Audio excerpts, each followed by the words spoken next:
आज की कहानी को शुरू करते हैं। कहानी का नाम गलती की संभावना। एक गांव बिल्कुल जंगल के पास था। वहां के लोग लकड़ी काटकर अपना पेट भरते थे। वो लकड़ी काट कर लाते और शहर में बेच आते थे। जंगल में बहुत सारे जंगली जीव रहते थे।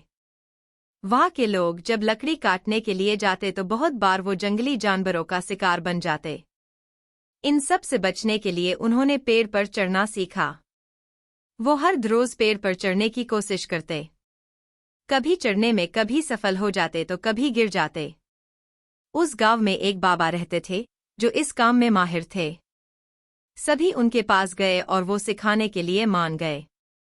अब बाबा उनको हर रोज पेड़ पर चढ़ना सिखाते। एक दिन ऐसा आया जब सभी युवा पेड़ पर चढ़ना सीख गए। आखिर में उनके अभ्यास का आखिरी दिन आ गया। बाबा ने बोला, चलो आज मैं तुम सबकी परीक्षा लेता हूँ। सभी परीक्षा देने के लिए मान गए। अब पहला युवक आया और पेड़ पर जल्दी जल्दी से चढ़ा। वो आधा नीचे आ गया तभी बाबा बोले, बेटा संभल के नीचे आना। इसी तरह दूसरा युवक जल्दी जल्दी ऊपर चढ़ा और जब बिल्कुल नीचे आ ही गया तो गुरुजी बोले, बेटा संभल कर। फिर तीसरा युवक चढ़ा तो जब वो भी नीचे आने ही लगा तो बाबा बोले, संभल कर बेटा। इसी तरह बाबा ने सबको कहा। सभी हैरान थे कि जब ऊपर जा रहे होते तब बाबा को यह बात बोलनी चाहिए थी, परंतु जब हम नीचे आने ही वाले होते तो क्यों बोलते बाबा जी। किसी की पूछने की हिम्मत नहीं थी। तभी एक युवा बोले, बाबा आपकी एक बात समझ नहीं आई। बाबा ने पूछा, क्या बेटा।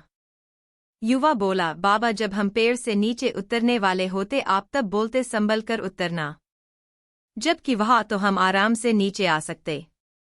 बाबा ने ध्यान से बात सुनी और फिर कहा, बेटा इसका कारण यह है कि आप जब ऊपर जा रहे होते तो खुद ही सावधान होते हो, परंतु गलती कब होती, जब हम अपनी मंजिल के बिल्कुल पास पहुंच जाते।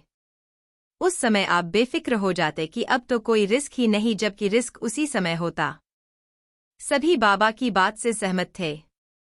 दोस्तों, इस कहानी से हमें यही सीखने को मिलता है कि गलती तभी होती है जब हम अपनी मंजिल के बिल्कुल पास होते हैं, क्योंकि उस समय लगता कि यह तो हम बड़े आराम के साथ कर लेंगे, लेकिन तब हम अपने लक्ष्य से ध्यान हटा लेते जिसका परिणाम हमें बहुत दुख देता। वीडियो को लाइक करें। Thank you.